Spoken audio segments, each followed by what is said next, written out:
नमस्कार मित्रांनो. एका गावातील कुटुंबाची एक भयंकर कथा ह्या कथेचा हा भाग दुसरा आहे.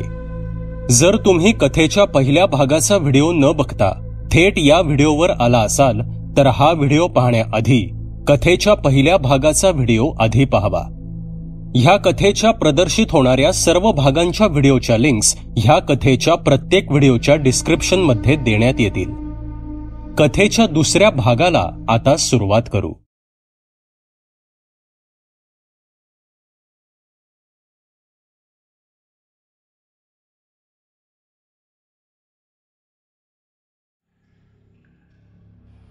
सावित्रीसोबत घडलेल्या त्या प्रसंगानंतर ती आता जगण्याची आसक्तीच हरवून बसली होती. फक्त भास्कररावांकडे पाहून ती आपलं जीवन व्यथित करत होती आणि एक दिवस तिने आत्महत्या करण्याचा प्रयत्न सुद्धा केला. त्याचं असं झालं की एक दिवस माणिकराव गड्यांना घेऊन मळ्यात गेले होते. भास्करराव गावात नव्हते. कामानिमित्त ते शहरात गेले होते. जेवणं उरकल्यावर सासूबाई रोजच्या शिरस्त्याप्रमाणे दुपारची वामकुक्षी घेण्यासाठी आपल्या खोलीत गेल्या होत्या. त्यांना झोप लागली होती आणि आता सावित्री वाड्यात एकटीच होती. दुपारचे 3 वाजत आले होते. सावित्री हिम्मत करून उठली. तिने आज आपलं जीवन संपवायचा पक्का निर्धार केला होता. ती दब्या पावलांनी आपल्या खोलीतून बाहेर पडली आणि स्वयंपाकघराकडे निघाली. जाताना तिने सासूबाईंच्या खोलीत एक वार नजर फिरवली. त्या समाधी अवस्था लागल्यासारख्या तल्लीन होऊन झोपल्या होत्या. स्वयंपाकघरात असलेला मागील बाजूचा दरवाजा उघडून सावित्री परड्यात उतरली आणि झरझर पावले टाकत ती परड्यामागच्या आमराईकडे निघाली. त्या आमराईच्या कोपऱ्यात एक दगडी तुळ्यांची मोठी बांधीव विहीर होती. सावित्रीला पोहता येत नव्हतं, त्यामुळे तिने विहिरीत उडी मारून जीव देण्याचा मार्ग निवडला होता. परड्यातून ती आता आमराईत शिरली होती. वाळलेला पालापाचोळा तिच्या पावलांनी कुरकुरू लागला होता. दुपारच्या शांततेत तो आवाज काहीसा विचित्र भासत होता. ती पुढे पुढे सरकत होती आणि अचानक ती थांबली. पायाखालची कुरकुर शांत झाली. तिला कुणाची तरी चाहूल लागली होती. तिच्या मागावर कुणीतरी होतं. विजेच्या वेगानं तिने मागे वळून पाहिलं, पण मागे कुणीही नव्हतं. धीर एकवटून ती पुन्हा पुढे निघाली, पण एक जाणीव मात्र तिचा पिच्छा पुरवू लागली. एक नकोशी अभद्र जाणीव. कुणीतरी सोबत असल्याची जाणीव. कुणीतरी आपल्या मागावर असल्याची जाणीव. हे असं पहिल्यांदाच घडत होतं. आजवर वाड्यात असला भास तिला कधीही झाला नव्हता. तिच्या मनाच्या एका अंधाऱ्या कोपऱ्यात भीतीची हलकी स्पंदनं उठू लागली होती. दुपारच्या कडक उन्हातही तिला थंडी वाजू लागली होती. आता ती त्या जुनाट दगडी विहिरीजवळ उभी होती. विहिरीत काळसर पाणी दिसत होतं. फारसा उपसा नसल्यानं वर्तुळाकार किनाऱ्याला पालापाचोळ्याचा, गवताच्या काड्यांचा खच तरंगताना दिसत होता. ती हलकेच त्या दगडी कट्ट्यावर चढली. आत उडी मारण्यासाठी ती हिम्मत एकवटत होती आणि इतक्यात तिला आपल्या मानेजवळ एक हवेचा प्रवाह जाणवला. तिच्या मागेच कुणीतरी रागानं एक दीर्घ उश्वास टाकल्याचा भास तिला झाला आणि अचानक तिचे केस मागून आलेल्या जोरदार फुंकरीने वाऱ्यावर उडाले. सावित्री नखशिखांत घाबरली आणि डोळ्याचं पातळ लवतं ना लवतं तोच तिने स्वतःला विहिरीत झोकून दिलं. आता केव्हाही ती जलसमाधी घेणार होती. या अभद्र जाणीवेपासून मुक्त होणार होती. पण तिला अचानक आपण आधांतरीच तरंगत असल्याचा भास झाला आणि तिचे पाय एका थंड ठोस जागी हलकेच टेकले गेले. पण तोल गेल्याने ती धपकन पडली. गच्च मिटलेले डोळे तिने हलकेच उघडले. ती एका ओळखीच्या जागी होती. ती आता आपल्या स्वयंपाकघरात होती. थंडगार शहाबादी फरशीवर ती पडली होती. तिचं तोंड मागील दरवाजाकडे होतं आणि अचानक तो दरवाजा धाडकन बंद झाला. तिच्या डोळ्यांदेखत दरवाजाची कडी लागली आणि बोल्टही सरकवला गेला. बोल्टचा कर्र कर्र आवाज सुद्धा झाला. विहिरीत उडी मारल्यापासून ते हा बोल्ट सरकवण्यास सेकंदाचा दशांश भागच लागला असेल. सावित्री हा प्रकार पाहून लटलट कापू लागली. तिच्या तोंडातून शब्दही फुटेनासा झाला. ती अभद्र जाणीव आता प्रखरतेने आपलं अस्तित्व दाखवू लागली होती. सावित्रीला ती सैतानी ताकद मरू देणार नाही हे आता निश्चितच होतं. सावित्री कशीबशी उठली आणि आपल्या खोलीकडे धावत सुटली. त्या रात्रीच्या प्रकारानंतर ती काहीशी सावरली. भर दुपारी विहिरीवर घडलेल्या त्या अभद्र घटनेने सावित्री पुरती कोलमडली. ही विचित्र घटनाही ती कुणाला सांगू शकत नव्हती, कारण भर दुपारी ती विहिरीवर कशाला गेली होती याचं उत्तर ती कुणालाही देऊ शकत नव्हती. एक गोष्ट मात्र तिच्या ध्यानात आली होती. ती आता आत्महत्या करू शकत नव्हती, कारण अजून एकदा त्या ताकदीला आव्हान द्यायची हिंमत तिच्यात नव्हती. सावित्री आता एक क्षणही या वाड्यात एकटी राहत नव्हती. ती सदैव आपल्या सासूबाईंची सावली बनून त्यांच्या अवतीभवतीच घुटमळत राहायची. एका सकाळी स्वयंपाकघरात सासूबाई नाश्ता करताना सावित्रीला अचानक उलट्या येऊ लागल्या. ती धावतच मागच्या दाराला गेली. परड्यात उतरून ती खाली वाकून उलट्या करण्याचा प्रयत्न करू लागली, पण उलटी काही येत नव्हती. तिची ही अवस्था पाहून तिच्या सासूबाई मात्र फारच खुश झाल्या. त्यांच्या अनुभवी नजरेनं हेरलं की सावित्रीला दिवस गेले आहेत. त्यांनी ही गोष्ट सावित्रीला न सांगता माणिकरावांना डॉक्टरांना बोलवायला सांगितलं. डॉक्टर आले. त्यांनी तपासणी अंती सावित्रीला दिवस गेल्याचं सांगितलं. साऱ्या वाड्यात हर्षोल्हासाचं वातावरण तयार झालं. मागील 6-8 महिन्यात वाड्यात आलेली निराशेची जळमटं कुठल्या कुठे नाहीशी झाली. सर्व वातावरण चैतन्यमय झालं. पण सावित्री मात्र आता जास्तच खचली होती, कारण ती जरी आई होणार असली तरी होणारं बाळ मात्र भास्कररावांचं नाही हे तिला खात्रीशीर माहीत होतं. पण घरच्यांच्या चेहऱ्यावर ओसंडून वाहत असलेला आनंद पाहून सावित्री हा विष प्यालाही रिचवायला तयार होती. ती हे सत्य कुणालाही सांगू शकत नव्हती. काळजात रुतलेला हा बाभळीचा काटा घेऊनच आता तिला उरलेलं आयुष्य काढावं लागणार होतं. सावित्रीच्या सासूबाईंचा आनंद आणि उत्साह आता गगनात न मावणारा होता. त्या आता सावित्रीला फुलासारखं जपत होत्या. तिला हवं नको ते पाहत होत्या. काहीसे चिंतित दिसणारे माणिकरावही हल्ली खुश दिसत होते. आता सावित्रीला दिवस जाऊन 3-1 महिने होत आले होते आणि अचानक भास्करराव आजारी पडले. एक दिवस त्यांना रक्ताच्या उलट्या झाल्या आणि बघता बघता पुढील 8 दिवसात त्यांनी अंथरूण धरलं. वाड्यात कितीतरी दिवसांनी आलेल्या आनंदावर पुन्हा दुःखाचं झाकोळं पसरलं. माणिकरावांनी भास्कररावांना शहरात नेलं. 15 दिवस तिथल्या इस्पितळात भरती केल्यावर त्यांना थोडं बरं वाटू लागलं. त्यांच्या सर्व चाचण्या करूनही रक्ताच्या उलट्या होण्यामागचं नेमकं कारण समजलं नव्हतं. भास्कररावांना पुन्हा वाड्यात आणलं गेलं. काठीच्या आधाराने ते आता चालत होते. फिरत असले तरी त्यांच्या अंगात त्राण नव्हतं आणि एके रात्री त्यांना अचानक घरघर लागली. सावित्रीने सासूबाई आणि माणिकरावांना आवाज दिला तसे सारी गडी माणसंही गोळा झाली. माणिकराव गाडी घेऊन शेजारच्या गावातल्या डॉक्टरांना बोलवायला गेले. डोळे सताड उघडे ठेवून भास्करराव एकटक छताकडे बघत होते आणि अचानक एक तीव्र सणक त्यांच्या छातीत उठली. त्यांचा घरघरता श्वास आता अडखळला. त्यांच्या डोळ्यात रक्त उतरलं आणि त्यांचा श्वास बंद झाला, तो कायमचाच. माणिकरावांनी आणलेल्या डॉक्टरांनी भास्कररावांना तपासलं आणि मृत घोषित केलं. सावित्री आता जिवंतपणी मरण यातना भोगत होती. आघात एवढा मोठा होता की तिला धड रडताही येत नव्हतं. तिच्या सासूबाई तिला पोटच्या पोरासाठी खंबीर व्हायला सांगत होत्या, पण तिचं मन मात्र कधीच मेलं होतं. वाड्यात मागील 5-6 महिन्यात जे घडत होतं ते फारच अभद्र आणि अनाकलनीय होतं. जी अभद्र चाहूल वाड्यात शिरली होती तिचा हा पहिला बळी होता का? अजून काय वाढून ठेवलं होतं सावित्रीच्या नशिबात? ह्या सर्वांची उत्तरं कदाचित येणाऱ्या काळाकडेच होती. आता आपण गावाकडील भूतकाळ इथेच ठेवून पुन्हा वर्तमान काळात शहरात येऊ. लगबगीनं तयार होऊन मीरा कॉलेजला जाण्यासाठी घराबाहेर पडली.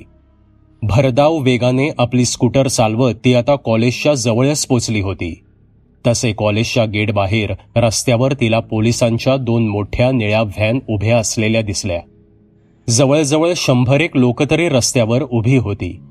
पोलिसांचा फौज फाटाही बराच दिसत होता. या प्रकाराने मीरा काहीशी दचकली. कॉलेजमध्ये काहीतरी भयानक प्रकार घडला असावा हे मीरानं जाणलं आणि गाडीचा वेग कमी करून ती गाडी गेटमधून आत घेऊन जाण्याचा प्रयत्न करू लागली. इतक्यात तिथे उभ्या असणाऱ्या हवालदाराने तिला अडवलं. त्यामुळे तिने गाडी गेट शेजारीच उभ्या असणाऱ्या गाड्यांच्या रांगेत उभी केली. तिला गेटच्या दुसऱ्या बाजूला उभे असणारे विभा आणि समीर दिसले. गाडी लॉक करून ती त्या दोघांजवळ पोचली. तिथे पोहोचताच मीराने प्रश्न विचारला, व्हॉट्स गोइंग ऑन गाईज? काय चालू हे सगळं? काही घडलंय का कॉलेजमध्ये? इतक्यात तिला जवळ बोलवत दबक्या आवाजात विभा उत्तरली, काहीतरी कांड झालंय ग. कॉलेजमध्ये मर्डर झालाय. उगीच काय एवढी पोलीस फोर्स जमा झालीये? मर्डर शब्द ऐकताच मीरा काहीशी चकित होऊन विचारू लागली, व्हॉट? मर्डर? कुणाचा? काही कल्पना नाहीये ग. कॉन्स्टेबल आज सोडतच नाहीयेत, विभा म्हणाली. इतक्यात तिथे एक स्कॉर्पिओ गाडी येऊन उभी राहिली. छतावर लावलेल्या दिव्यांवरून ती एका उच्च पदस्थ पोलीस अधिकाऱ्याची गाडी असावी असंच वाटत होतं. त्यातून एक 40शीचा पोलीस अधिकारी उतरला. आजूबाजूला उभ्या असणाऱ्या हवालदारांनी त्याला पाहताच क्षणी सलाम ठोकला. त्याच्याकडे दुर्लक्ष करत तो अधिकारी सरळ कॉलेजच्या गेटकडे धावत सुटला. त्याच्या मागोमाग काही पत्रकार, कॉलेज स्टुडंट आत जाऊ लागले. या संधीचा फायदा घेऊन मीरा, विभा आणि समीरही तिकडे धावले. गेटमधून आत जाताच ते तिघे प्रेक्षागृहाकडे जाऊ लागले, कारण गर्दी तिकडे जात होती. प्रेक्षागृहाच्या बाजूलाच असणाऱ्या डेरेदार पिंपळाच्या झाडाजवळ जाऊन लोक कुजबुजू लागले. भांबावलेल्या त्या तिघांना काहीही समजत नव्हतं. समीरने गर्दीत उभे असणाऱ्या एका मुलाला ह्याबद्दल विचारलं, अरे मित्रा, नेमकं काय घडलंय? त्यावर त्या मुलाने काहीही न बोलता वर झाडाकडे बोट दाखवलं. तशा त्या तिघांच्या नजरा झाडाकडे वळाल्या. त्या डेरेदार झाडाच्या एका फांदीवर 3 मानवी मढी लटकत होती. अतिशय बिभत्सपणे चिरफाड केलेले ते मुडदे पाहून कोणाच्याही काळजाला घरं पडावीत असं भयानक आणि किळसवाणं दृश्य होतं ते. ते दृश्य पाहून विभाला उलटीच आली. मीरा आणि समीरही काहीसे धास्तावले. गर्दीतले काही पत्रकार तसेच अनेक बघे त्या किळसवाण्या दृश्याचे फोटो घेत होते, व्हिडिओ शूट करत होते. ते मृतदेह खाली उतरवण्यासाठी 2 पोलीस कॉन्स्टेबल झाडावर चढण्याचा प्रयत्न करत होते, पण सुटलेल्या पोटामुळे त्यांना ते शक्य होईल असं वाटत नव्हतं. शेवटी कॉलेजमधील 2 पिऊन वरती चढले आणि मोठ्या धाडसाने त्यांनी फांदीवर अडकवलेले ते 3 मृतदेह खाली फेकले. एकावर एक अशी ती 3 मढी धपधप करत खाली पडली. गर्दीचा एकच गलका सुरू झाला. तो उच्चपदस्थ पोलीस अधिकारी थोडा पुढे झाला. त्याचबरोबर 2-3 कॉन्स्टेबलही पुढे सरसावले. कॉन्स्टेबल पुढे होऊन त्यांनी ती मढी उताणी झोपवली. आता त्यांचे चेहरे दिसत होते आणि ते चेहरे पाहून त्या पोलीस अधिकाऱ्यांसह कॉन्स्टेबलही काहीसे दचकून मागे सरकले. बघता बघता गर्दीही पुढे सरकली. काही धाडसी तरुण पुढे जाऊन ते चेहरे पाहण्याचा प्रयत्न करू लागले आणि ते तरुणही काहीसे दचकले, कारण ते चिरफाड केलेले चेहरे हसताना दिसत होते. ही बाब फारच भयानक होती. जवळच उभ्या असलेल्या प्रिन्सिपलना त्या वरिष्ठ पोलीस अधिकाऱ्याने बोलवून घेतलं आणि ते 4-5 जण मिळून काही चर्चा करू लागले. समीर, मीरा त्या गर्दीतच उभे होते. पुढे जाऊन ते चेहरे पाहण्याची त्यांची हिंमतच होत नव्हती. विभा तर उलटी झाल्याने दूर उभी होती. अखेर थोडीशी हिंमत करून समीर आणि मीरा पुढे गेले आणि ते बिभत्स मृतदेह न्याहाळू लागले. मृतदेहांचे चेहरे पाहून दोघेही दचकले. ते मृतदेह सनी आणि त्याच्या 2 मित्रांचे होते. ते हसरे चेहरे पाहता समीर आणि मीरा गर्दीतून वाट काढत बाहेर आले. विभा त्यांचीच वाट पाहत उभी होती. दबक्या आवाजात मीराने विभाला सांगितलं, अगं विभा, सनी आणि त्याचे मित्र आहेत ते. काय हॉरिबल प्रकार आहे हा. विभा मात्र या प्रकाराने भलतीच घाबरली होती. ती काहीही न बोलता तशीच उभी राहिली. इतक्यात समीर म्हणाला, कोणीतरी त्यांना त्यांच्या कर्माचं फळ दिलं आहे. हसायची जास्त सवय होती ना, म्हणूनच हसत हसत गेले. समीरच्या तोंडचं हे वाक्य ऐकून मीरा अवाक झाली आणि काहीशी चिडून म्हणाली, "शट यार समीर, अरे मेलेत ते. कसेही असले तरी कोणा बाबतीत असं होणं चांगलंय का?" यावर मात्र समीर खाजील झाला. इतक्यात मागे उभ्या असलेल्या पोलिसांनी सर्वांनाच तिथून हाकलून द्यायला सुरुवात केली. तसे ते तिघे लेक्चर हॉलकडे वळाले. कॉलेजमध्ये घडलेल्या त्या भयंकर प्रकरणाला आता आठवडा उलटून गेला होता. पोलीस रोजच कॉलेजमध्ये येत होते, पण त्या 3 निर्घुण खुनांबद्दल काहीही तपास लागत नव्हता. त्या 3ही मृतदेहांवर कसलेही फिंगरप्रिंट्स नव्हते, ना काही संशयास्पद वस्तू त्या परिसरात पोलिसांना सापडली. पोलीस, सर्व शिक्षक, विद्यार्थी, कॉलेजचा इतर स्टाफ यांची कसून चौकशी करत होते, पण काहीही हाती लागत नव्हतं. या साऱ्या प्रकाराने कॉलेजची इमेज मात्र खराब झाली होती. 10 दिवसांच्या कसून चौकशीनंतर पोलीस डेड एंडला पोचले होते. हळूहळू पोलिसांच्या कॉलेजमधील फेऱ्या कमी झाल्या. कॉलेजमध्ये आणि शहरातही या प्रकरणाबद्दल उलटसुलट चर्चा सुरू होत्या. लोक जादूटोणा ते भुताटकीपर्यंत काही बाही बोलत होती. सत्य मात्र कुणालाही ठाऊक नव्हतं. ते कधी कुणाला कळेल का, हे येणारा काळच ठरवणार होता. एके सायंकाळी 7:30च्या दरम्यान मीरा आपल्या खोलीत पलंगावर पडून होती. ती मोबाईलवर काहीतरी टाइमपास करत होती. नुकताच अंधार पडू लागला होता, पण फोनमध्ये हरवलेल्या मीराला याचं भान नव्हतं. तिने खोलीतला दिवा अजूनही लावला नव्हता. गॅलरी बाहेर काळोख आपलं साम्राज्य वाढवू लागला होता. बाहेरच्या अंधाऱ्या रस्त्यावर भटकं कुत्रं सोडून कुणीही दिसत नव्हतं. बंगल्याचा वॉचमन बहादूर आपला जेवणाचा डबा उघडून जेवण करण्याच्या तयारीत होता. मीरा आपल्या मोबाईलमध्ये अगदी हरवून गेली होती आणि इतक्यात गॅलरीतला विंड चाईम खळखळला. इतक्या वेगाने आणि अनपेक्षितपणे तो खळखळला की मीरा दचकून उठून बसली. हातातला मोबाईल बंद करताच झडप घालायला दबा धरून बसलेला काळोख चटकन खोलीत शिरला. त्याच्या या अनपेक्षित आक्रमणाने मीरा आणखीनच घाबरली. मोबाईलचा टॉर्च सुरू करून ती वेगाने गॅलरी जवळ करू लागली. दब्या पावलांनी तिने गॅलरीत प्रवेश केला, पण आता समोर लटकत असलेला विंड चाईम अगदी स्थिर झाला होता. हे कसं शक्य? मीरा स्वतःलाच विचारू लागली. आपल्याला पुन्हा भास झाला असावा असं स्वतःला समजावत मीरा गॅलरीतून परत खोलीत शिरली. पण अचानक ती खळखळ पुन्हा ऐकू आली. यावेळी ती अधिक तीव्रतेने ऐकू आली. या प्रकाराने भेदरलेली मीरा पळतच खोलीतून बाहेर आली आणि सरळ खाली येऊन हॉलमध्ये पोचली. हॉलमध्ये मालतीबाई टीव्ही बघत बसल्या होत्या. धावत आलेल्या मीराला पाहून मालतीबाई बावरल्या. सोफ्यावर बसून मीरा आपला श्वास स्थिर करण्याचा प्रयत्न करत होती. घामाने भिजलेल्या मीराला पाहून मालतीबाईंनी तिच्यावर प्रश्नांचा भडीमार सुरू केला. तसे मीराने त्यांना हातानेच थांब असा इशारा केला. पुढील 2 मिनिटात थोडीशी सावरल्यावर मीराने आईला घडलेला प्रकार सांगितला. गोपाळराव अजूनही घरी आले नव्हते. मालतीबाईंनी चटकन बहादूरला हाक मारली. तसे तो धावतच हॉलमध्ये आला. मालतीबाईंनी त्याला घडलेला प्रकार सांगितला, पण त्याने कुणीही बंगल्याच्या कंपाऊंडमध्ये घुसल्याच्या शक्यतेवर ठाम नकार दिला. ड्रॉवरमधील मोठा टॉर्च बहादूरच्या हातात देत मालतीबाईंनी त्याला खोली आणि गॅलरी तपासण्यास बजावलं. तसे बहादूर आता जिन्याने वरती निघाला. मालतीबाई आणि मीराही घाबरत घाबरत त्याच्या मागे चालू लागल्या. आता ते खोलीत पोचले.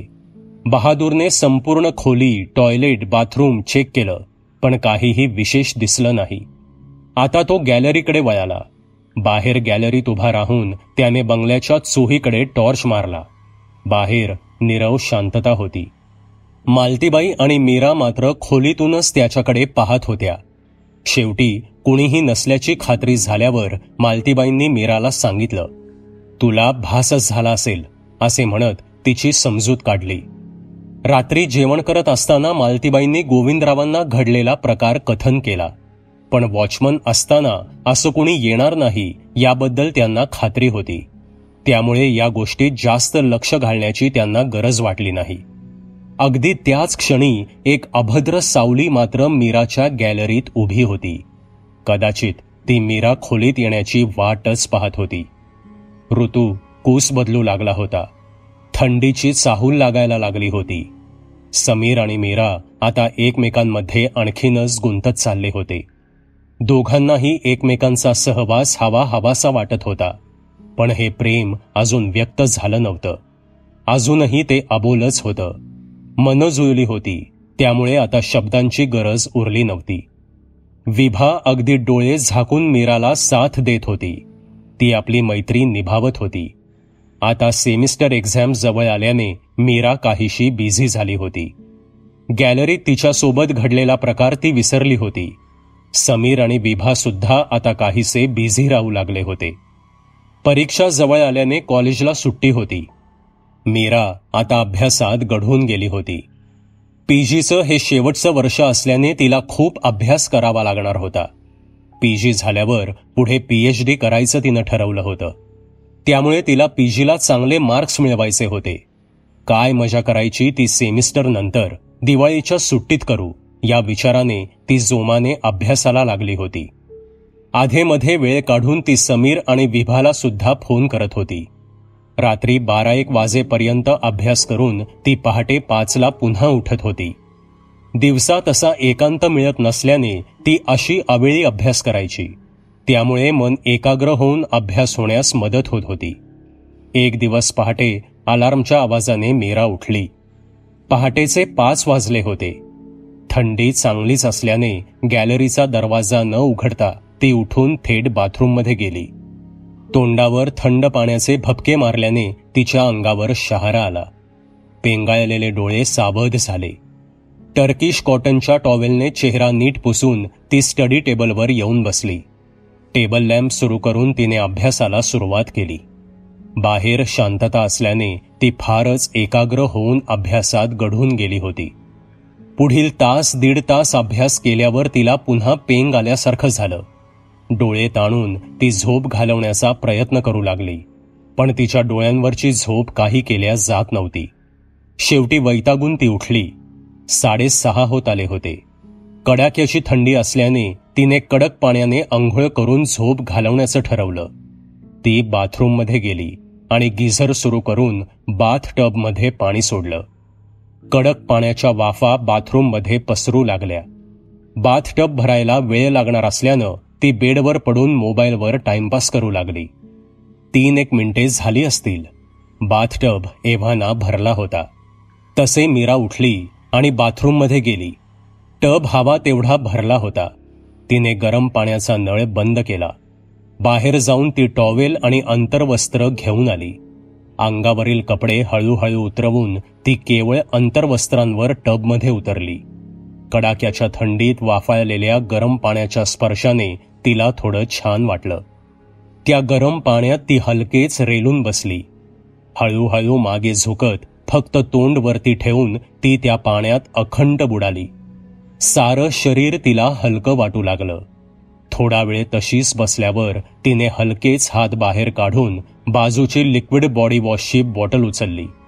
हाताने बाटली दाबत तिने दुसऱ्या तळ हातावर लिक्विड सोप घेऊन ती तो अंगावर चोळू लागली. पुढील काही मिनिटात साऱ्या टबवर फेसाचं आच्छादन तयार झालं. त्या फेसात ती काही काळ डोळे मिटून तशीच पडून राहिली आणि अचानक तिला टबमध्ये कसलीशी हालचाल जाणवली. टबच्या पाण्यात कसलीशी वळवळ झाली होती. या प्रकाराने मीरा एकदम दचकली. आता तिला पोटाच्या दोन्ही बाजूंनी काहीतरी पाण्याच्या पृष्ठभागाकडे येत असल्याचं जाणवलं. पुढच्याच क्षणात तिला त्या दुधाळ फेसातून 2 काळे कुट्ट हात वरती आलेले दिसले. त्या हातांवर तीक्ष्ण नख्या होत्या. ते पाहून मीराची जणू वाचाच गेली. ते दोन्ही हात तिच्या पोटाला कवटाळून तिला खाली खेचू लागले. तशी भानावर येत मीरा उठण्याची धडपड करू लागली. महद प्रयासानं तिच्या तोंडून एक अस्फुट किंकाळी बाहेर पडली, पण ती किंकाळी त्या बाथरूममध्येच विरून गेली. मीरा जणू आपल्या जीवनाची लढाई लढत होती. दोन्ही हातांचे कोपर टबच्या दोन्ही बाजूला अडवून तिने जोराचा हिसका दिला. तशी फेसात बुडालेल्या त्या काळ्या कुट्ट पंजाची पकड सैल पडली. त्या एका क्षणाचा फायदा घेत मीराने विजेच्या चपळाईने टब बाहेर उडी मारली. पण टब बाहेर तयार झालेल्या हिंदोळ्याने साबणाचं फेसाळ पाणी टब बाहेर सुद्धा सांडलं होतं आणि मीरा त्यावरून घसरून धपकन खाली पडली. स्वतःला सावरत ती कशीबशी उभी राहू लागली आणि इतक्यात टबमधील एक सैतानी हात लांब होत टबमधून खाली आला आणि त्याने मीराच्या पायाला पकडण्याचा प्रयत्न केला. लाथेने तो अभद्र स्पर्श झिडकारत मीरा वाऱ्याच्या वेगानं बाथरूम बाहेर पडली आणि जीवाच्या आकांताने किंचाळत रूममधून बाहेर पडत थेट हॉलकडे धावली. बाथरूममध्ये उभी असलेली ती काळी सावली अर्धनग्न अवस्थेत धावणाऱ्या मीराकडे वासनांध नजरेने पाहत होती. अंधारात चाचपडत किंचाळत मीरा जिन्यातून पळत खाली आली. तिचं सारं अंग लटलट कापत होतं. ओठ सुकले होते. ओल्या अंगावर जागोजागी साबणाचा फेस चिकटला होता. साऱ्या हातापायांवरचे केस भीतीने थरारून उठले होते. हॉलमध्ये येताच ती पुन्हा पाय घसरून पडली आणि जागीच बेशुद्ध झाली. इकडे मालतीबाई नुकत्याच जाग्या होऊन आंघोळीला जायच्या तयारीत होत्या. मीराची किंकाळी आणि हॉलमधून आलेला धडधडीचा आवाज ऐकून त्यांच्या काळजात धस्स झालं. त्या धावतच हॉलमध्ये आल्या. हॉलमधील झिरो बल्बच्या मंद प्रकाशात त्यांना अस्ताव्यस्त पडलेली मीरा दिसली. तिला पाहून त्या जागीच उभ्या राहून किंचाळल्या. त्या आवाजाने दचकून गोविंदरावही बाहेर आले आणि ते दोघेजण धावतच मीराजवळ पोचले आणि तेवढ्यात मुख्य दरवाजावर अचानक थाप पडली. तसे ते दोघेही दचकले. त्यांना एक परिचित आवाज आला. क्या हो गया साहब, सब ठीक है ना? दाराबाहेर बहादूर उभा होता आणि हा त्याचाच आवाज होता. हां, सब ठीक है बहादूर, 2 मिनिट रुको, असे म्हणत गोविंदरावांनी मालतीबाईंना रजाई आणण्यास खुणावलं. रडणाऱ्या मालतीबाईंनी स्वतःला सावरलं आणि त्या धावत जाऊन बेडरूममधून रजाई घेऊन आल्या. बेशुद्ध मीराला त्यामध्ये गुंडाळून तिला छातीशी कवटाळून त्या मुसमुसत बसल्या. गोविंदरावांनी दरवाजा उघडून बहादूरला आत घेतलं आणि मोठा टॉर्च घेऊन ते मीराच्या खोलीकडे धावले. मालतीबाई मीराला उठवण्याचा प्रयत्न करत होत्या. पुढील 5 मिनिटात गोविंदराव आणि बहादूर मीराची खोली तपासून खाली आले. खोलीत त्यांना काहीही दिसलं नाही. इकडे मालतीबाई मीराला उठवण्याचा प्रयत्न करतच होत्या. गोविंदरावांनी किचनमधून पाण्याची बाटली आणली आणि थोडं पाणी तळ हातावर घेऊन ते मीराच्या तोंडावर शिंपडलं. तसे मीरा दचकून जागी झाली आणि पुन्हा किंचाळू लागली. तशा मालतीबाई तिला अधिकच घट्ट कवटाळून घेत आवाज देऊ लागल्या. गोविंदरावही मीराला आवाज देत होते. मीरा आता काहीशी सावरली आणि उठून बसली. सगळेजण मीरा काय सांगते याची आतुरतेने वाट पाहत होते. मीराने रडतच आपल्या सोबत घडलेला प्रकार सांगितला. त्यावर गोविंदरावांनी एक दीर्घ श्वास घेत मालतीबाईंना मीराला बेडरूममध्ये घेऊन जाण्यास सांगितलं. बहादूर सुद्धा आता घराबाहेर जात आपल्या केबिनमध्ये जाऊन बसला. गोविंदराव हॉलमधील सोफ्यावर जाऊन पडले. त्यांच्या मनात मीराचाच विचार घोळत होता. खोलीत तर काहीच दिसलं नाही. नक्कीच पोरीला भास झाला असावा. 25 वर्ष होऊन गेली घर बांधून, पण आजवर असं काहीही अभद्र घडलं नाहीये. वास्तुदोष असता तर मग आजवर असं काही का घडलं नाही? भासच असावा हा. पोरीशी उद्या बोलून घेऊ, असे विचार करत गोविंदराव सोफ्यावरच झोपी गेले. मालतीबाई मात्र मीराला कुशीत पकडून बेडवर पडून होत्या. मीरा गाढ झोपली असली तरी मालतीबाई मात्र घडल्या प्रकाराने चांगल्याच घाबरलेल्या दिसत होत्या. त्यांना आपल्या पोरीची काळजी वाटत होती. दुसऱ्या दिवशी सकाळी मीरा उठली, पण तिचं डोकं मात्र तिला जड वाटत होतं. कशीबशी ती तयार झाली. मालतीबाई मीराला अजिबात एकटी सोडत नव्हत्या. सकाळी नाश्त्याच्या टेबलावर काही वेळ शांतता होती आणि मग गोविंदराव बोलू लागले. मीरा, बाळ, तू रात्री बेशुद्ध असताना मी आणि बहादूर दोघांनी तुझी खोली तपासली, पण तू म्हणतेस तसं काहीही आढळलं नाही. मला वाटतं तुला भास झाला असावा.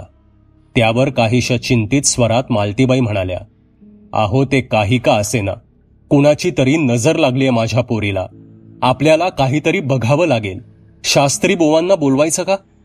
मालतीबाईंचं बोलणं गोविंदरावांना पटलं नाही. आपला आक्षेप नोंदवताना ते म्हणाले, काहीतरीच काय बोलतेस मालती? अगं, एक्झाम चालू आहे ना तिची. नीट झोप होत नाही. त्यात मोबाईलवर ते भूतांचे व्हिडिओ पिक्चर्स वगैरे बघतात आजकालची मुलं. त्यामुळे भास झाला असेल तिला. काही सेकंद थांबून मीराकडे पाहत गोविंदराव पुन्हा उद्गारले, मी काय म्हणतो मीरा, डॉक्टर सोळंके यांना भेटायचं का? शहरातले नामवंत मानसोपचार तज्ज्ञ आहेत ते. माझ्या ओळखीचे आहेत. आपल्या दुकानात ते नेहमी येतात. तू म्हणत असशील तर अपॉइंटमेंट घेतो. तसे मघापासून पुतळा बनून दोघांचं संभाषण ऐकत असलेली मीरा थांबली आणि हलक्या आवाजात म्हणाली, बाबा, त्याची काहीही गरज नाहीये. मी ठीक आहे. ठीक आहे बाळ, गरज वाटल्यास बघू, असे म्हणत आपला नाश्ता संपवून गोविंदराव उठले आणि लगबगीने घराबाहेर पडत कार घेऊन ते दुकानाकडे जायला निघाले. पुढील 3-4 दिवसात मीरा काहीशी नॉर्मल झाली, पण तरीही घरात वावरताना ती काहीशी बिचकत होती. अंधार पडल्यानंतर तर ती आणखीनच घाबरू लागली होती. एक अनामिक भीती तिच्या मनात घर करून राहिली होती. खूप प्रयत्न करूनही मीरा त्या भीतीवर मात करू शकत नव्हती. बाथरूममध्ये घडलेल्या त्या प्रकाराला आठवडा उलटून गेला होता. त्यानंतर मात्र मीरासोबत कोणताही अनुचित प्रकार घडला नव्हता. त्यामुळे मालतीबाई आणि गोविंदराव काहीसे निर्धास्त झाले होते. हळूहळू मीरा ही घडलेला प्रकार विसरू लागली होती. सकाळी विभाचा फोन आला. आज कॉलेजला जावं लागणार होतं. होणाऱ्या परीक्षेचं हॉल तिकीट मिळणार होतं. त्यासोबत विभा आणि समीरला सुद्धा भेटता येणार होतं. हा विचार करूनच मीराचा चेहरा उजळला. लगबगीनं ती तयार झाली. आईचा निरोप घेऊन तिने स्कूटर बाहेर काढली आणि ती कॉलेजच्या रस्त्याला लागली. बऱ्याच दिवसांनी मीरा घराबाहेर पडली होती. लख्ख उन्हात सावकाश गाडी चालवत ती शहरातील ट्रॅफिक अनुभवत होती. तिचे हेल्मेटमधून बाहेर पडलेले केस वाऱ्यासोबत मस्ती करत होते. हळूहळू वेग वाढवत पुढे जात असताना समोरच्या वळणावर उभ्या असणाऱ्या बदामाच्या टुमदार झाडाकडे तिने ओघवती नजर टाकली आणि हँडल पकडलेले तिचे हात थरथरू लागले. तिने स्वतःवर नियंत्रण ठेवून पटकन गाडी रस्त्याच्या डाव्या बाजूला घेत थांबवली.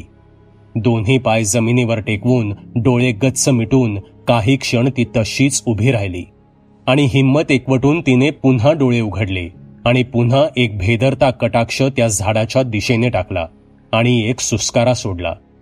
मघाशी तिला त्या झाडाच्या मागील बाजूस खोडावर तो सैतानी पंजा येऊन स्थिरावताना दिसला होता, पण आता तिथे काहीच नव्हतं. आपल्याला भासच होत आहेत ह्याची मीराला जणू आता खात्री पटली होती. तिने पुन्हा ॲक्सिलरेटर ओढला आणि ती कॉलेजच्या दिशेनं निघाली. यावेळी मात्र तिने वेग वाढवला होता. कॉलेजमध्ये पोचून तिने विभा आणि समीरला फोन केला. ते दोघेही अजून पोचले नव्हते. त्या दोघांनाही तिने आपल्या नेहमीच्या ठिकाणी या असं सांगितलं आणि ती कॅन्टीनकडे जाऊ लागली. कॅन्टीन शेजारी असलेल्या गार्डनमध्ये एक बेंच होता. हे त्यांचं ते नेहमीचं ठिकाण होतं आणि इथेच थांबून ती त्यांची वाट पाहणार होती. काही बेंचेसवर मुलं मुली बसलेले असले तरी सुदैवाने त्यांचा नेहमीचा बेंच रिकामा होता. तसे मीरा पटकन जाऊन तो बेंच पकडून बसली. पर्समधून हेडफोन काढून तिने मोबाईलवर आवडीची प्ले लिस्ट सुरू केली आणि समोर येणारी जाणारी गर्दी बघत ती तिथेच बसून राहिली. 12 वाजत आले होते. कडक ऊन असलं तरी शेजारच्या सुरूच्या झाडांच्या सावलीमुळे बेंचवर गारवा जाणवत होता. मीरा गाणी ऐकण्यात चांगलीच दंग झाली होती. समोर पाहत असली तरी तिचं लक्ष मात्र आता गर्दीकडे नव्हतं. ती शून्यात हरवल्यासारखी वाटत होती आणि अचानक तिला मानेजवळ एक गरम हवेचा प्रवाह जाणवला. तशी ती दचकली आणि कानातून हेडफोन काढून तिने पटकन मागे पाहिलं, पण मागे कुणीही नव्हतं. ती पुढे वळून पुन्हा हेडफोन कानात घालतच होती. इतक्यात मागून कुणीतरी तीव्र फुंकर मारल्याने तिचे केस हवेत उडाले आणि त्यासोबत एक हलका अस्पष्ट आवाज तिला ऐकू आला, मीरा. हा एक अभद्र अमानवी आवाज होता आणि तो सैतानी पंजा मागून तिच्या खांद्यावर येऊन स्थिरावला. तशी ती जीवाच्या आकांताने किंचाळली आणि उठून वेड्यासारखी केस झाडू लागली आणि मागे पाहू लागली. आजूबाजूच्या बेंचवर बसलेले विद्यार्थी या प्रकाराने एकदम दचकले. तेवढ्यात तिथे पोचलेल्या समीरने तिला जवळ ओढलं. समीरला पाहून मीरा त्याच्या मिठीत सामावली आणि रडू लागली. काही मिनिटात विभा सुद्धा तिथे पोचली. विभा आणि समीरने मीराला कसं बसं शांत केलं आणि ते कॅन्टीनमध्ये गेले. काहीशी सावरल्यावर मीराने त्या दोघांना घडलेला प्रकार सांगितला. त्यासोबतच घरी घडलेल्या घटनांची कल्पना सुद्धा दिली. समीरने मीराला डॉक्टर सोळंकेंना भेटण्याचा सल्ला दिला, तर विभाने मीराला धीर देण्याचा प्रयत्न केला. कॅन्टीनमध्ये हलकासा नाश्ता करून हॉल तिकीट घेऊन ते घरी जाण्यास निघाले. कॉलेजमधून थेट घरी न जाता मीरा थेट गोविंदरावांना भेटण्यास दुकानाच्या दिशेनं गेली. तिथे पोचल्यावर तिने डॉक्टर सोळंकेंना भेटण्याबद्दलची आपली इच्छा व्यक्त केली. तसे गोविंदरावांनी डॉक्टरांना चटकन फोन केला आणि डॉक्टरांनी त्यांना येऊन भेटण्यास सांगितलं. स्कूटर तिथेच ठेवून मीरा बाबांसोबत कारमधून डॉक्टर सोळंकेंना भेटण्यास गेली. डॉक्टरांनी गोविंदरावांना बाहेर बसवून अर्धा तास फक्त मीराशी चर्चा केली. सर्व घटना क्रमवार जाणून घेण्याचा प्रयत्न केला आणि मग गोविंदरावांना आत बोलवून ते बोलू लागले. हे पहा गोविंदराव, जास्तीचा स्ट्रेस या व्यतिरिक्त मला कसलाही प्रॉब्लेम वाटत नाहीये. मी काही टॅब्लेट्स लिहून देतोय. महिनाभर त्या घ्या. अँटी डिप्रेसंट आहेत. मनावरचा ताण कमी होण्यास मदत होईल. बाकी 8 तास झोप व्हायलाच पाहिजे. नंतर भेटायला यायची गरज पडेल असं मला तरी वाटत नाही. डॉक्टरांचे आभार मानून ते दोघे केबिनमधून बाहेर पडले. आता आपण शहरातील वर्तमान काळ इथेच ठेवून पुन्हा गावात भूतकाळात जाऊ. कडक उन्हाची तिरीप सहन करून सुद्धा बीज मातीत तग धरून पावसाची वाट पाहत राहतं. पावसात त्याला हळूहळू कोंब फुटून अंकुर मातीशी निकारानं लढा देतं. हळूहळू धरतीच्या उदरातून आपलं अस्तित्व दाखवत तो अंकुर उभा राहू लागतो. त्या अंकुराचं रोपटं होऊन ते झाड बनण्यासाठी त्याला असंख्य संकटांशी तोंड द्यावं लागतं आणि या प्रतिकूल परिस्थितीतून मार्ग काढत सुलाखून निघालेल्या अशा झाडावर बहर येण्याच्या काळात जेव्हा वीज पडते तेव्हा उरतं फक्त एक सरळ सोट खोड. जे मेलय म्हणावं तर मुळापासून उखडून पडलेलं नाही आणि जिवंत म्हणावं तर जिवंतपणाचं कसलंही लक्षण दाखवत नाही. सावित्रीची अवस्थाही काहीशी या जळालेल्या खोडासारखीच होती. श्वास सुरू आहे म्हणूनच जिवंत म्हणावं, बाकी तिच्यात जगण्याची कसलीही आसक्ती नव्हती आणि मरण जवळ करण्यास तिचं काळीज धजावत नव्हतं. निसर्ग नियम पाळत कणाकणाने वाढणारं पोट घेऊन ती दिवस ढकलत होती. जिवंतपणीच मरण यातना भोगत ती त्या भकास वाड्यात आपलं जीवन कंठत होती. तिच्या सासूबाई मात्र पोटच्या मुलाच्या मरणानंतर चांगल्याच खमक्या झाल्या होत्या. काळीस चिरणारं ते वास्तव स्वीकारून या घरासाठी त्यांनी स्वतःला सावरलं होतं. निराशेच्या खोल गर्तेत हेलकावे खाणाऱ्या सावित्रीला त्या सांभाळत होत्या. अवघडलेल्या सावित्रीला त्या धीर देऊन पोटच्या मुलासाठी तरी सावर असं म्हणून तिला जबाबदारीची जाणीव करून देत होत्या. त्यांच्या आधारावरच सावित्री काहीशी तग धरून होती. बाकी माणिकराव तर मुलाच्या अवेळी जाण्यानं पूर्णतः कोलमडले होते. ते हल्ली कुणाशीही बोलत नव्हते. दिवस रात्र ते पहिल्या मजल्यावरच्या आपल्या खोलीत पडूनच राहत होते. रात्र रात्र त्यांच्या खोलीतील दिवा जळताना दिसायचा. त्यांचा चेहरा हल्ली कमालीचा चिंताग्रस्त दिसू लागला होता. डोळे खोल गेले होते. डोळ्यांभोवती काळी वर्तुळं दिसू लागली होती. चेहऱ्यावरचं तेज कुठेतरी हरवलं होतं. एक दिवस सकाळी सावित्री माणिकरावांचा नाश्ता घेऊन वरच्या खोलीत गेली. माणिकराव आपल्या पलंगावर पडून शून्यात नजर लावून होते. सावित्रीला पाहताच ते काहीसे सावरले आणि मंद स्मित करत म्हणाले, या सुनबाई. त्यांचा आवाज फारच हळवा वाटत होता. सावित्रीने हातातला ट्रे पलंगा शेजारच्या मेजवर ठेवला आणि त्यातली नाश्त्याची प्लेट घेऊन माणिकरावांना देत ती मागे सरकून उभी राहिली. हातातली ती प्लेट बाजूला ठेवून आपले डोळे खोलीत चौफेर फिरवून काहीशा दबक्या सुरात माणिकराव म्हणाले, सुनबाई, जरा बसा त्या खुर्चीत. मला तुमच्याशी काहीतरी बोलायचंय. हे बोलताना त्यांची चोरटी नजर मात्र साऱ्या खोलीत भिरभिरत होती. माणिकरावांचं हे चमत्कारिक वागणं सावित्रीच्या नजरेतून सुटलं नव्हतं. ती पदर सांभाळत शेजारच्या लाकडी खुर्चीत बसली. तिच्या डोक्यात असंख्य विचारांचं एक वादळ उठलं होतं. मामांजी काय बोलणार आहेत? त्यांना काही दिसलंय का? विहिरीवर माझ्यासोबत घडलेला प्रकार तर त्यांना कळाला नसेल ना, की त्यांनाही ती अभद्र जाणीव झाली आहे? ते त्याबद्दलच तर बोलणार नाहीत ना? असे असंख्य विचार तिच्या मनात येत होते. सावित्री जणू कानात प्राण आणून बसली होती. गळा खाकरत, चोहीकडे नजर भिरकावत दब्या आवाजात माणिकराव बोलू लागले. सुनबाई, काय बोलू आणि कुठल्या तोंडानं बोलू? मागील काही दिवसात जे काही घडतंय त्याला तुमचा हा नीच सासरा जबाबदार आहे. शेवटचं वाक्य बोलताना माणिकरावांचा थरथरता स्वर अधिकच कातर होत गेला आणि ते ढसा रडू लागले. पुढील क्षणाला स्वतःला सावरत ते सावित्रीकडे पाहू लागले. इतक्यात त्यांची नजर सावित्री बसलेल्या जागी मागेच असलेल्या एका अंधाऱ्या कोपऱ्याकडे गेली आणि त्यांची मुद्रा बदलली. चेहरा गर्भगळीत झाला, श्वास जणू जागीच अडखळला आणि अतिशय घाबऱ्या स्वरात ते कसेबसे बोलले. सुनबाई, तुम्ही जा, मला आत्ता काहीही बोलायचं नाही. अचानक त्यांच्यात झालेला बदल सावित्रीने हेरला. मामांजीने आपल्या मागे नक्कीच काहीतरी पाहिलंय, पण नेमकं काय पाहिलंय? नक्कीच काहीतरी अभद्र पाहिलंय त्यांनी, त्यामुळेच ते घाबरले असावेत असे विचार करून असीम कुतूहलाने सावित्री मागे वळून आपल्या मागील अंधारा कोपरा निरखू लागली. तसे माणिकराव ओरडले, सुनबाई, आपण निघा म्हटलं ना मी. तसे सावित्री दचकून उठली आणि धावतच खोलीबाहेर पडून जिना उतरू लागली. आज सकाळी झालेल्या प्रकाराने सावित्री चांगलीच बुचकळ्यात पडली होती. माणिकरावांचं वागणं फारच विचित्र आणि तितकंच गूढ होतं. आणि शेवटी त्यांची ती भेदरलेली मुद्रा, त्यांनी काय पाहिलं होतं? सावित्री ह्याचाच विचार करत होती. रात्रीचे 11 वाजून गेले होते. सावित्री पलंगावर पडली असली तरी झोप जणू तिच्यावर रुसली होती. शेजारी झोपलेल्या सासूबाई आता घोरू लागल्या होत्या. सावित्री मात्र कूस बदलून थकली होती, पण तिला झोप काही येत नव्हती. आणि अचानक तिला खिडकीत एक उजेड हलताना दिसला. तो कंदिलाचा उजेड होता.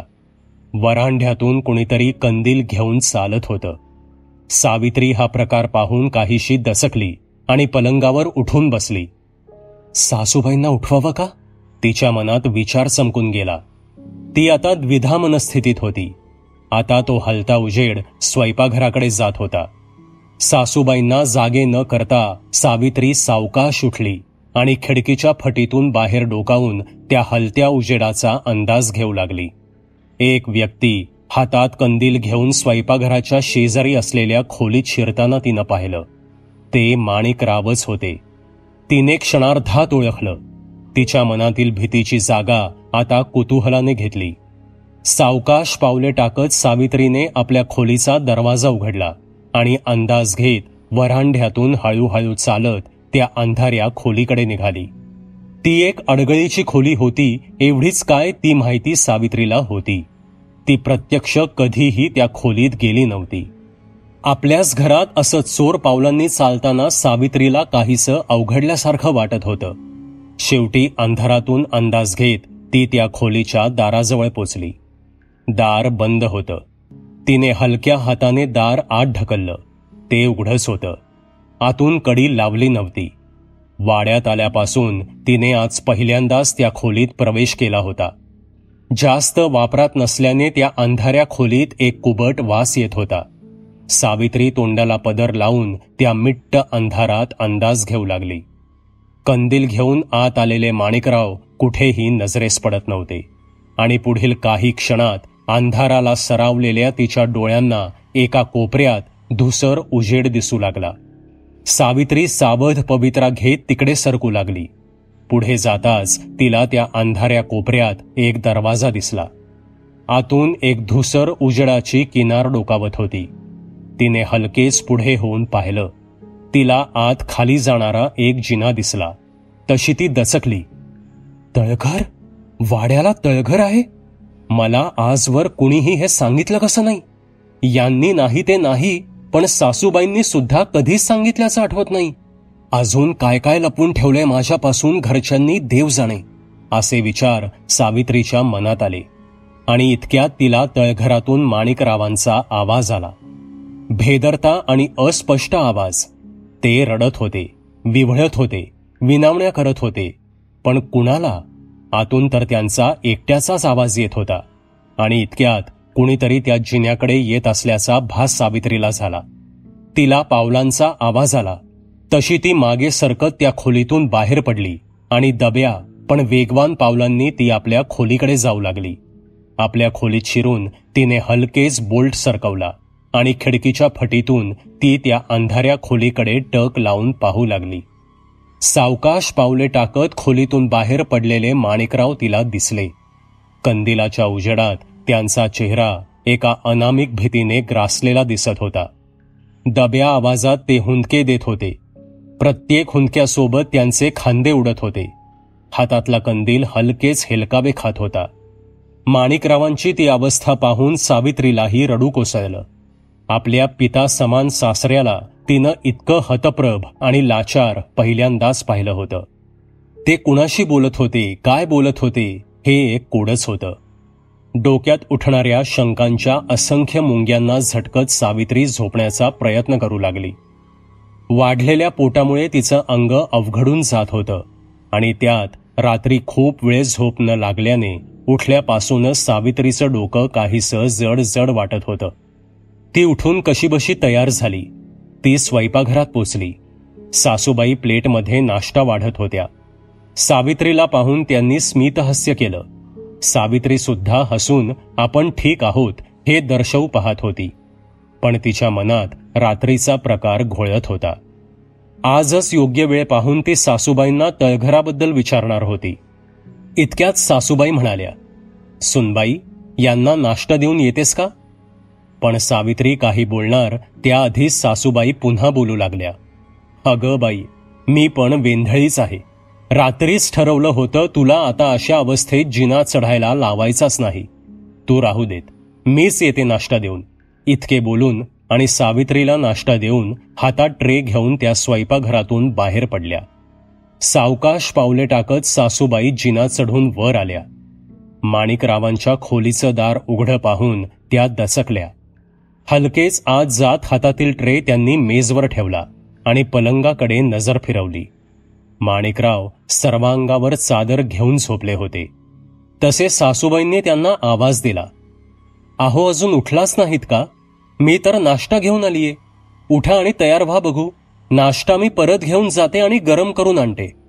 अहो, उठा आता, असे म्हणत त्यांनी माणिकरावांच्या डोक्यावरील चादर ओढली आणि समोरील दृश्य पाहून त्यांची दातखिळच बसली. त्या मागे मागे सरकत मेजला जाऊन धडकल्या आणि त्यांच्या तोंडून एक जोराची किंकाळी निघाली. सासूबाईंची ती किंकाळी ऐकून सावित्रीचं काळीज धडधड उडू लागलं. हाताला कापरं भरल्यासारखं झालं. कशीबशी धडपडत ती उठली आणि सासूबाईंना आवाज देत स्वयंपाकघरातून बाहेर पडत जिन्याकडे जाऊ लागली. एक एक पावलागणिक ती सासूबाई आणि माणिकरावांना आवाज देत होती, पण कुणाचाही प्रतिसाद येत नव्हता. आणि हळूहळू सावित्रीच्या मनात भीतीचा आगडोंब उसळू लागला. जिन्याच्या तोंडाशी येऊन तिने पुन्हा दोघांना आवाज दिला. जिन्यातून वर जाणारा तिचा आवाज काहीसा प्रतिध्वनी निर्माण करत असल्याचा भास झाला, पण वरून उत्तर काही येत नव्हतं. वर जावं की नको या एका प्रश्नावर सावित्री आता उभी होती आणि तो प्रश्नच जणू जिना बनून एखाद्या दानवासारखा तोंड पसरून तिच्याकडे वासून पाहत होता. देवाचं नाव घेत हिम्मत करून सावित्री एक एक पाऊल उचलत जिना चढू लागली. प्रत्येक पावलासोबत जड होणारा श्वास आणि मनात दाटलेलं भीतीचं वादळ या दोन्ही आघाड्यांवर तिला द्वंद्व करावं लागत होतं. अखेर जिना चढून ती माणिकरावांच्या खोलीत शिरली. प्रथम तिचं लक्ष फरशीवर अस्ताव्यस्त पडलेल्या सासूबाईंवर गेलं. शक्य तितक्या वेगाने ती सासूबाईंजवळ पोचली आणि खाली बसून त्यांना आवाज देऊ लागली. त्यांना उठवण्याचा प्रयत्न करू लागली. त्या बेशुद्ध पडल्या होत्या. लगबगीनं उठून सावित्रीने मेजवर ठेवलेलं तांब्या भांडं घेतलं आणि त्यातलं पाणी तिने सासूबाईंच्या तोंडावर मारलं. तशा त्या सावध होऊ लागल्या. त्यांना सावध होताना पाहून सावित्री उठली आणि तिने तांब्या भांडं मेजवर ठेवलं. मागे वळाल्यावर तिची नजर पलंगावर पडलेल्या माणिकरावांकडे गेली आणि तिच्या काळजात असंख्य मधमाशांनी डंख मारावा तशा यातना उठल्या. अर्धवट उघड्या चादरीत अखडलेलं माणिकरावांचं पार्थिव काळवंडल्यासारखं दिसत होतं. त्यांचे सताड उघडे डोळे त्यांना आलेल्या भयानक मृत्यूची साक्ष देत होते. अंगातल्या नसा हिरवट लालसर होत फुगल्याचा भास होत होता आणि डोळ्यांसोबत जबडाही सताड उघडा होता. आतून डोकावणारे दातही काळवंडलेले दिसत होते. हे अभद्र दृश्य पाहून कोलमडणाऱ्या सावित्रीला नुकत्याच उभ्या राहत असलेल्या सासूबाईंनी सावरलं आणि एकमेकींना पकडून आधार देत त्या दोघी पुन्हा खाली बसल्या. त्या दोघींच्या विलापाने तो भकास वाडा आता आणखीनच भयान वाटू लागला होता. सबस्क्राईब करा एटी स्टोरीटेलर चॅनलला आणि बेल आयकन दाबून ऑलवर क्लिक करा आमचे व्हिडिओज सगळ्यात आधी बघण्यासाठी.